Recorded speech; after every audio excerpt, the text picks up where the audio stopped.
Le projet L'Archipel, c'est 74 000 m². C'est 5 bâtiments qui sont interconnectés par ce qu'on appelle une rue intérieure et qui peut accueillir jusqu'à 3800 collaborateurs au sein de ces différents bâtiments. L'ambition pour le groupe Vinci, qui est un des leaders mondiaux sur les métiers de la construction, de l'énergie et des concessions, avec des activités qui sont très autonomes dans leur mode de fonctionnement. Donc l'ambition, c'était de réunir sur un lieu qui soit commun tous ces métiers et de favoriser les échanges et le partage entre les collaborateurs. Alors les grands enjeux du projet L'Archipel, pour nous, il y avait deux enjeux. Il y avait un enjeu très utilisateur, réussir à les faire arriver, se connecter directement sans se poser de questions, la simplicité maximum pour les utilisateurs.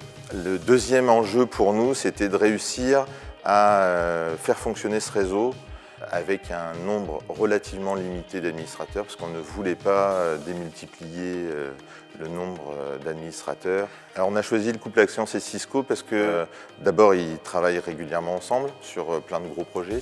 Moi j'avais l'habitude de travailler avec Axians et Cisco parce que leur solution était pour nous la plus mature du marché pour répondre à nos besoins d'automatisation, etc. Nous avons deux volets d'architecture réseau qui sont particulièrement intéressants. Le premier, c'est le concept de switch en faux plancher.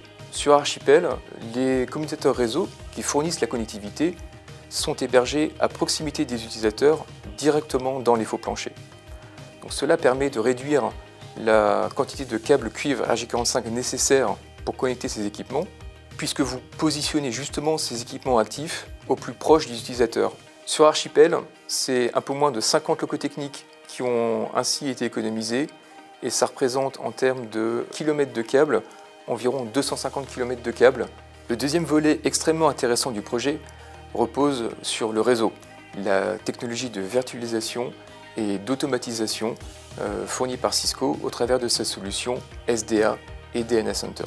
Concrètement, vous branchez un équipement, le réseau authentifie cet équipement-là, le classifie, lui donne des droits d'accès et apporte une visibilité à l'administrateur sur son état de connexion.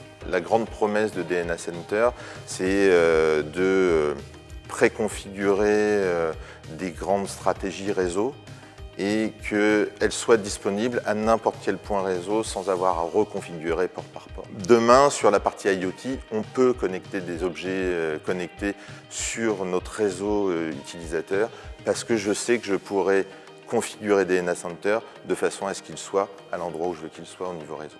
Une partie du concept du réseau de l'Archipel, on a pu le tester en disant maintenant, vous allez pouvoir travailler chez vous, vous allez pouvoir travailler dans l'entreprise, vous allez pouvoir travailler d'où vous voulez, de la même façon. Et c'était ça vraiment ce qu'on voulait apporter à l'utilisateur. Et donc on voulait retrouver cette nouvelle façon de travailler, des espaces de coworking qui étaient disponibles dans l'Archipel. C'est comme ça qu'on a conçu le réseau de l'Archipel.